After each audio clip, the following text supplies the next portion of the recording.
baay'ee akkan isinitti dubbachaa ture.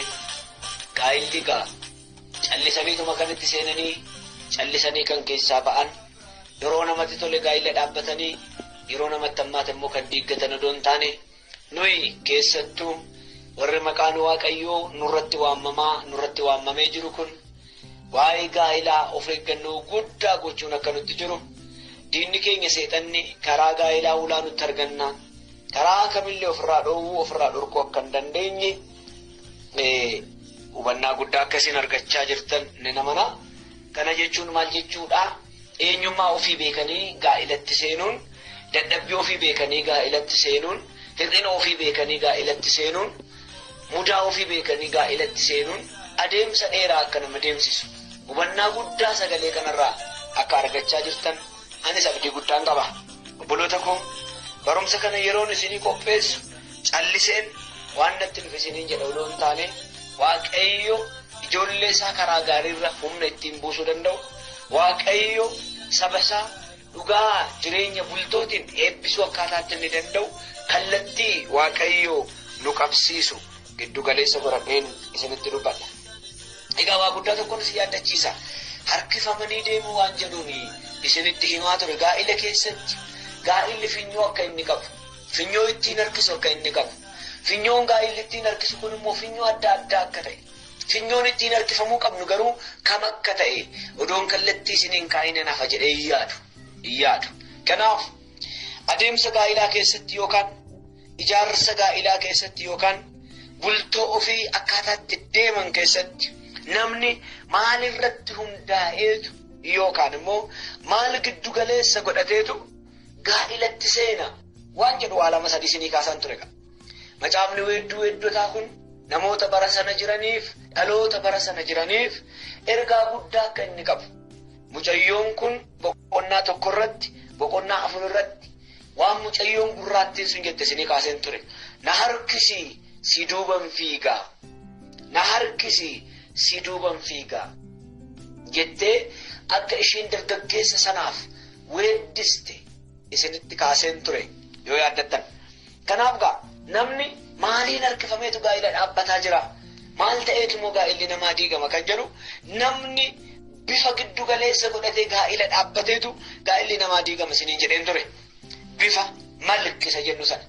Miidhagina giddu galeessa godhatanii namoonni gaa'ila dhaabbatan akka miidhaginni iddoo isaa gadhiisuu danda'u. Akka daraaraan margaa yeroodhaaf miidhagee yeroodhaan booda goguu danda'u sana miidhaginni iddoo isaa gadhiisuu akka inni danda'u, miidhaginni bakka isaa dhabuu akka inni danda'u waa baay'ee isinii kaaseen ture. Torban darbe akkuma yaaddattan gaa'illi maaliin harkifameetu ijaarrama waan jedhu keessaa gaa'illi qabeenya giddu galeessa godhateetu ijaarrama. Gaa'illi qabeenyaan harkifame iddoo kamitti akka inni diigamu sagalee Waaqayyoo isinii yaaddachiiseen ture. Qarshii yookaan birrii isa jennu kana giddu galeessa godhatanii namoonni gaa'ila dhaabbatan adeemsa isaanii keessatti iddoo kamitti akka gaa'illi isaanii jalaa diigame waan baay'ee isinii kaaseen ture. Gooftaa Yesuus Kiristoos waa'ee qarshii waan baay'ee dubbata. Waan baay'ee dubbata. Qarshii inni jennu yookaan ganzaba inni jennu kun ilmaan namootaa kan itti fayyadaman, kan ittiin bitan, kan ittiin gurguran, kan ittiin argatan, kan ittiin dhaban akka ta'e kaayyoo karoora 100 keessaa 100 qabaatee osuma jiru haa ta'u malee qarshiin hundee hammeenyaa akka ta'e namoonni qarshii giddu galeessa godhatanii deeman bakka kamitti akka isaan hafan, bakka maleetti akka isaan hafan, salphinni guddaan akka isaan mudate, jeequmsi guddaan akka isaan mudate, qarshiidhaan harkifamanii deemuun bu'aa akka inni hin qabne keessaayyuu ergaa Timootewoos isa duraa boqonnaa 6 giddu galeessa godhadheen isinitti dubbadhee ture. Mee har'as sagalee tokkoon immoo isin yaaddachiisa. Maaliin harkifama namni gaa'ila dhaabatu kan biraa? Bifaaniin harkifama isiniin jedheera. Qarshiidhaan hin harkifama isiniin jedheera. Inni sadaffaan namni gaa'ila dhaabbachuudhaaf aangoo yookaan maqaa beekamtii isa jedhu sanaan harkifama namni. Nama baay'een maqaatu fixe obboloota ko. Maqaatu fixe. Maqaadhaan harkifamanii gaa'ila dhaabbachuun miidhaa guddaa qaba. Aangoodhaan maqaa silxaana qabaniin yookaan aangoo qaban giddu galeessa godhatanii gaa'ila dhaabbachuun miidhaa guddaa qaba. Miidhaa guddaa qaba. Ilagaa sirriitti na hubadhaa. Yoo ka'umsa koorraa kaaftanii na hordoftan malee waa baay'een isinii galuu dhiisuu danda'a. Maqaan qarshiin maqaa keessa jira. Inni qabeenya qabaa, inni wannii qabaa, inni aangoo qabaa, inni maqaa qabaa, beekamaadha jedhanii gaa'ila dhaabbataniitu, kanaan harkifamanii gaa'ila dhaabbataniitu bakka baay'eetti aangoorraa namni shaarrame maqaan kaleessa ittiin jajaman ittiin beekaman sun immoo maqaa biraa ta'ee yeroo argaman argina. Har'a ija jabaadheen ergaa tokko akkan isinitti himu nan beeka. Mee egaa yeroo kamiyyuu giddugalli keenya sagalee waaqayyooti waan ta'eef sagalee waaqayyoon isinii dubbisa. Macaafa moototaa isa duraa boqonnaa 10 lakkoofsa 1 hanga 13 kan jiru walii wajjiniin dubbifannaa. Obsaan dhaggeeffadhaa suuta jedheen isinii dubbisa. Mootuun biyya Sheebaa oduu Solomoon isa waaqayyo ittiin ulfina argatu yommuu dhageesse gaaffii cimaadhaan qortee isa ilaaluudhaaf gara isaa hin dhufte. Isheen namoota baay'ee fudhattee urgooftuu garaagaraa warqee fi dhagaa gati jabeeyyii danuu gaalotatti feessiftee Yerusaalemiin yommuu geessu gara Solomoon mootichaa dhaqxe. Wanta garaa isheetti yaadde hundumaa isa wajjin hin dubbatte.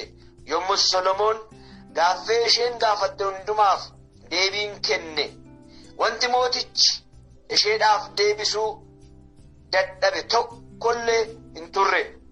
Mootuun biyya Sheebaa ogummaa Solomoon hundumaa yommuu argite mana mootummaa inni jireenya inni ijaare nyaata maaddii isaatti dhiyaatu akka itti hojjettoonni isaa warri gurguddootiin taa'anii akka itti namootiin asiif isaaf ergaman uffataniif dhaabbatan warra dhugaatii isaaf dhiyeessan akkasumas Solomoon gara mana qulqullummaatti ol ba'ee qalma gubamaa otoo dhiyeessuu yommuu argite dinqisiifattee hafuurri ishee gargariin cite.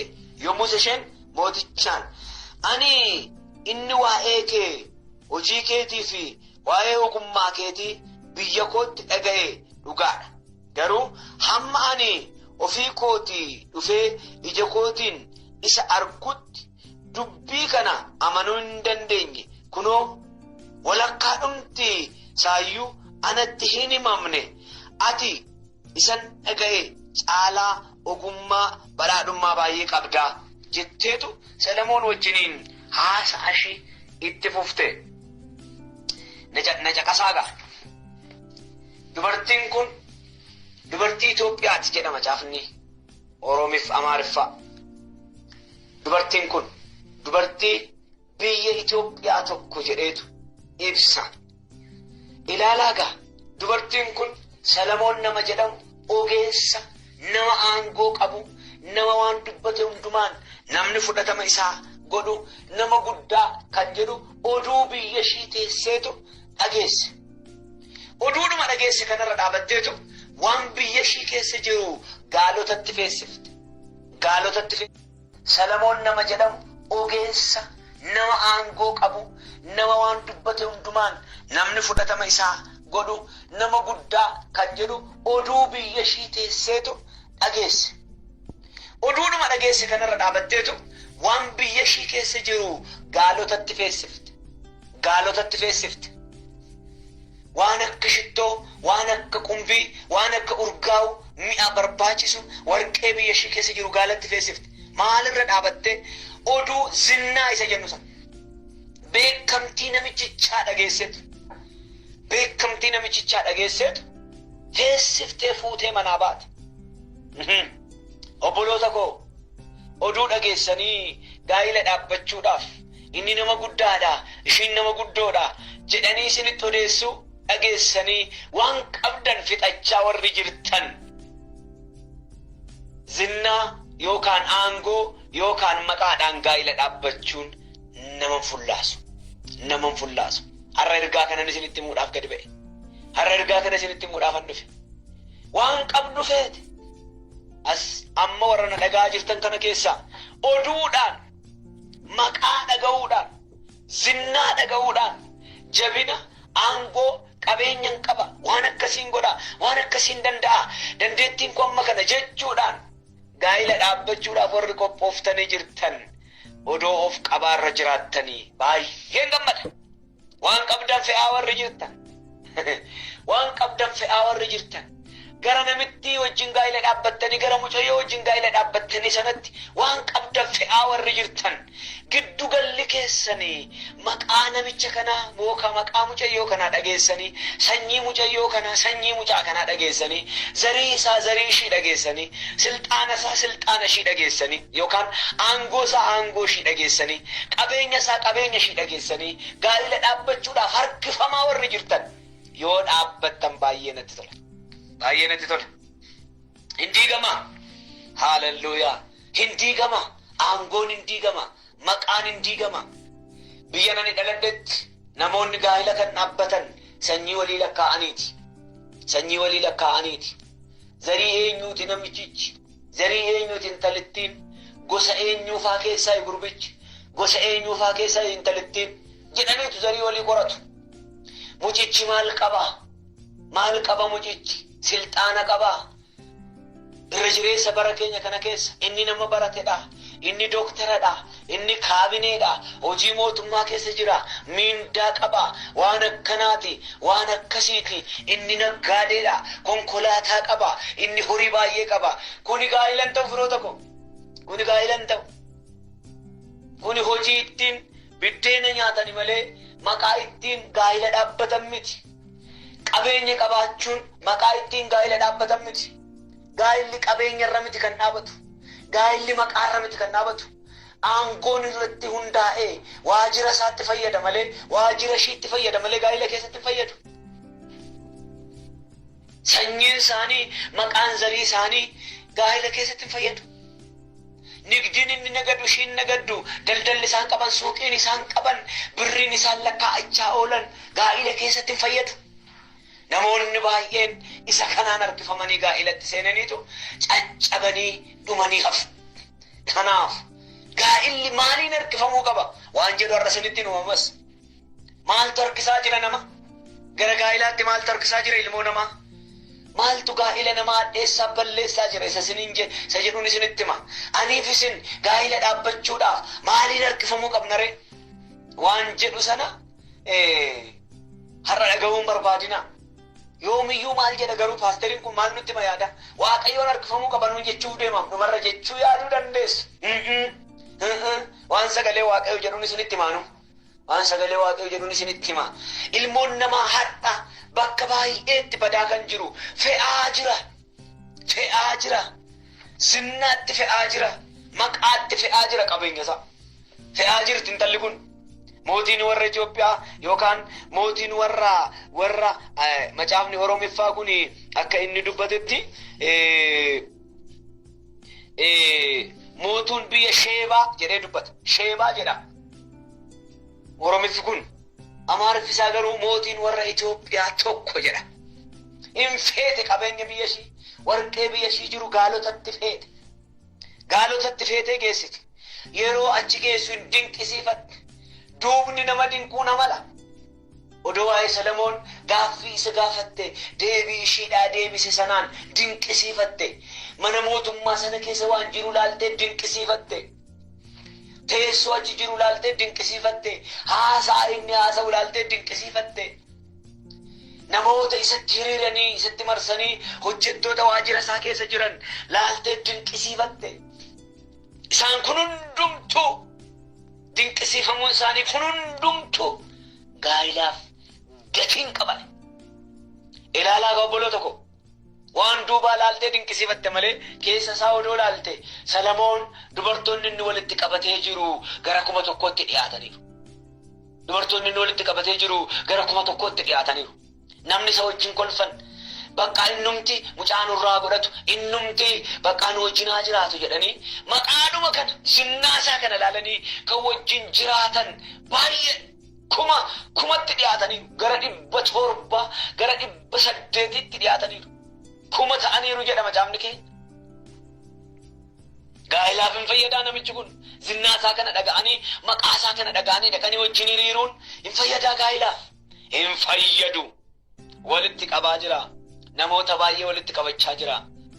Akkuma kee akkuma koo akkuma ana biratti maqaan isaa beekamu akkuma si biratti maqaan ishii beekamu akkuma nama biraa biratti maqaan keenya beekamu nama baay'ee walitti qabachaa jirti.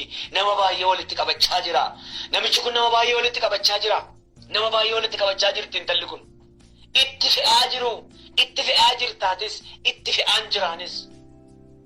Dhaabbachuun eenyuun harkifamuu akka qabnu adda baafannee deemuun baay'ee murteessaadha. Baay'ee murteessaadha. Kanaaf dubartiin kun itti feeteetu dinqisiifatte. Hin dinqisiifatte. Kana booddee isheen warqee akka kuntaala 40 urgooftuu garaagaraa danuu akkasumas dhagaa gati jabeeyyii Solomoon mootichaaf hin kennite. Ergasii mootichi urgooftuu hamma mootuun biyya Sheebaa isaaf kennite baay'atu argatee hin beeku. Markabootiin Hiiraam warri biyya Afur warqee fidan muka sandallii baay'ee fi dhagoota gati jabeeyyii baay'ees immoo hin fidan. Mootichi yommus mana qulqullummaaf mana mootummaafis muka sandalliirraa tuggeewwan in tolchisiise. Faarfattootaafis immoo muka sandalliirraa kiraaraa fi maseenqoo in tolchisiise. Erga barasiitii mukti sandallii hammana baay'atu biyya Israa'elitti takkaa galfamee yookiis ergamee hin beeku. Yommus Solomoon mootichi mootuu biyya Sheebaatiif kennaa isa ofii isaatii kenneefii irratti dabalee waanuma garaan ishee hawwe isa kadhatte hundumaa hin kenneef. Kana booddee isheen namoota ishee wajjin gara biyya isheetti deebite jedha. Yoomiyyuu waa'ee gaa'ilaa waan ani isin barsiisuuf waan adda addaa dubbachuun koon oolu. Dubartiin kun waan Solomoon irraa barbaadde maali laata? Tilmaamtanii beektu? Maali laata? Mootii kanaaf kennaa gadi guurte erga kenniteen booda waan ishiin isa kadhatte siifan ilmoo da'uu qaba waan jedhu ture. Namoonni baay'een isaanii namoonni beekan Itoophiyaan biyya kiristaanaa taatee kan ishiin ittiin beekamtu mootiin Itoophiyaa kun dhaqxee Solomooniif ilmoo deesse. Zariin Solomoon biyya Itoophiyaa keessa jira jedhaniitu odeessu. Maal isiniin jechuu barbaadeni? Maqaa kana giddu galeessa godhattee harkifamtee dhaquu ishiitiin zinnaa namicha kanaa dhageessee harkifamtee dhaquu ishiitiin waan ishiin itti feete kana laalaaga. Waan ishiin itti feete hamma dubartii kanarraa argate biyya biraarraa argateen beeku. Yaa obboleettii koo bifaaf maqaa oduu sitti odeeffamu laaltee gaa'ila dhaabbachuudhaaf waan qabdu hamma kee namni kennee beeku kan hin jirre jirtaa laata? Si harkaa bichaa miti nama biraa harkaas guurrachaa ture. Si harkaa bichaa miti obboleessa koo nama biraa harkaas guurrachaa turte.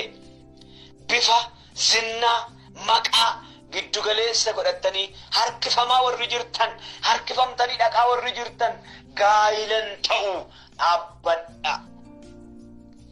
Bultoon ta'uu dhaabbadha. Kitaabni qulqulluun yeroo baay'ee nama gorseetu namni gurra qabu haa dhaga'u jedha. Namni gurra qabu haa dhaga'u jedha. Abeet yaa dubbii Waaqaa akkatti natti tolu. Namni gurra qabdu dhaga'i. Namni gurra qabdu dhaga'i. Maqaa namicha kanaa maqaa hin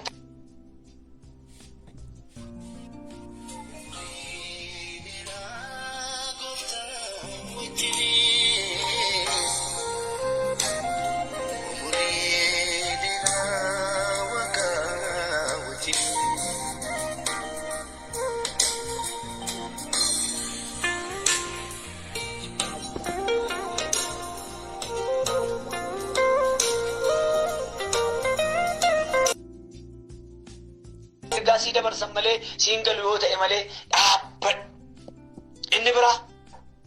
Inni biraa oduu namicha kanaa manattan quufe jetti mootiin kun. Dubartiin kun manattan quufe jetti. Raajiidha jedhee maqaasaa manatti kan si quubse. Lallabaadha jedhee maqaasaa manatti kan si quubse. Paasteriidha jedhee maqaasaa manatti kan si quubse. Maqaasaa erga si quubseen booda immoo si wajjin gaa'ila dhaabbachuudhaaf si harkisaa kan jiru silxaana miti. Kennaadha malee paasteriin, kennaadha malee raajiin, kennaadha malee wangeelaawiin. Maqaa tajaajilaa kanaan harkifamtu wajjin gaa'ila dhaabbachuuf kan deemtu. Kanaan harkifamuun gaa'ila siin ta'u dhaabbadhu. Ergaadhaan harkifamtee gaa'ila dhaabbachuuf kan deemtu. Raajiitu natti dubbate, mul'atatu natti dubbate.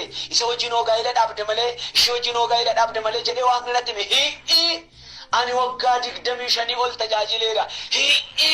Waaqayyo mul'ataan gaa'ila namaan dhaabu, raajiidhaan gaa'ila namaan dhaabu. Ani dideera. Narraa sagalee gaa'ilaa barachuu warri barbaadan kun. Dideeraan akka nama waaqayyootti. Hin harkifamin kanaan. Ergaadhaan hin harkifamin, mul'ataan hin harkifamin, raajiidhaan hin harkifamin, aangoo maqaa tajaajila isaatiin hin harkifamin. Hin dhaabin wajjiniin. Maggaanyaatu sitti dhufee fe'achaa jira. Qabeenya kee sirraa fe'achaa jira. Humna kee sirraa fe'achaa jira. Beekumsa kee sirraa fe'achaa jira. Sitti fayyadamee si gadhiisuuf malee si wajjin jireenya godhachuuf miti. Waan ishiin barbaadde ishiidhaa godhe Salomoon jedha macaafni kee. Waan ishiin barbaadde ishiidhaa godhe. Maal barbaaddi laata namicha kanarraa? Maal argattee galte laata gaafas? Mootiidhaam ishiin iyyuu maal argattee galte laata? Mucaa garaatti sana qarattee galte. Mucaa garaatti sana qarattee galte. Sirraa mucaa godhachuudhaaf, gaa'ila si wajjin dhaabbachuuf kan sitti maraattu. Gaa'ila sii ta'uuf miti. Sirraa mucaa godhachuudhaaf, qabeenya kee sirraa sana qarachuudhaaf, si harkaa guurrachuudhaaf.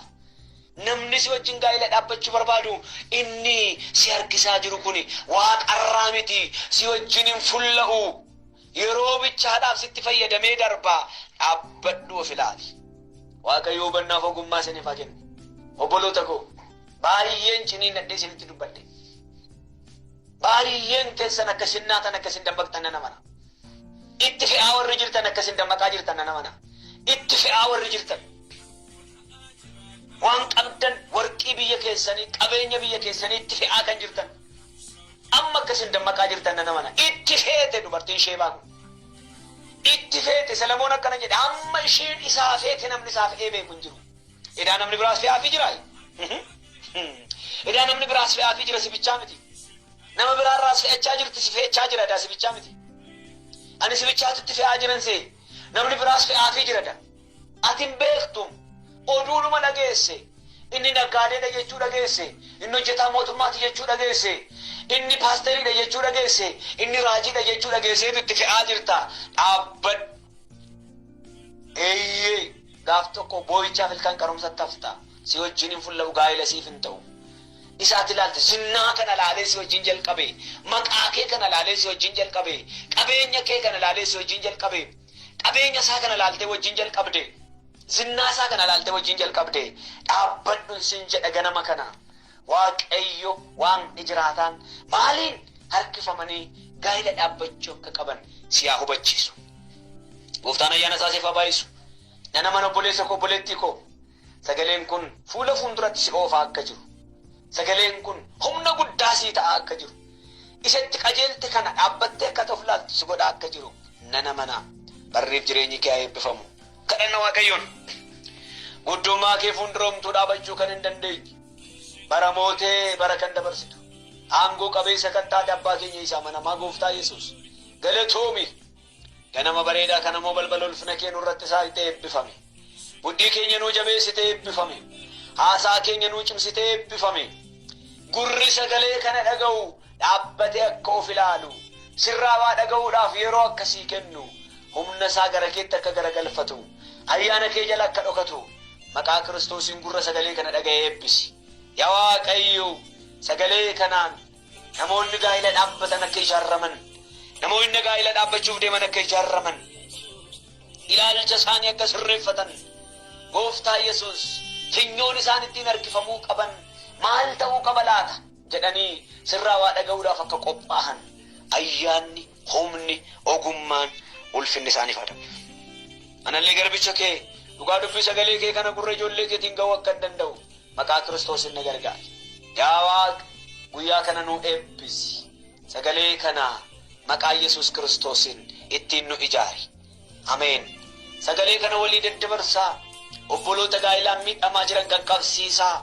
Waldaa keenya waldaa Amaanu'el qofa keessatti hiitaniin kaa'inaa. Biyya adda addaatti namoonni sagalee kana dhaggeeffatan miidhama gaa'ilaa warri qaban sagalee kana akka dhagahaniif walii daddabarsaa. Michootaan gahaa, hiriyyootaan gahaa, mana diiggamuu gaheen gahaa, tidaarii bittinuu gaheen gahaa. Waaqayyo baraaf jireenya keessanaa eebbisu. Nagaan Gooftaa kommusi wajjin haa ta'u. Ameen.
keessa jallinni seenini waaqayyo ilaala qulqullummaa jibbaati inni lubbuu keessani waaqayyo ilaala ittiin mormaa jira isa jaalala maalu hoomtanii mamina qabduu isa jaalu ittiin mormaa jira isa jaalala maalu hoomtanii mamina qabduu isa jaalu ittiin mormaa jira isa jaalala maalu hoomtanii mamina qabduu isa jaalu ittiin mormaa jira isa jaalala maalu hoomtanii mamina qabduu isa jaalu.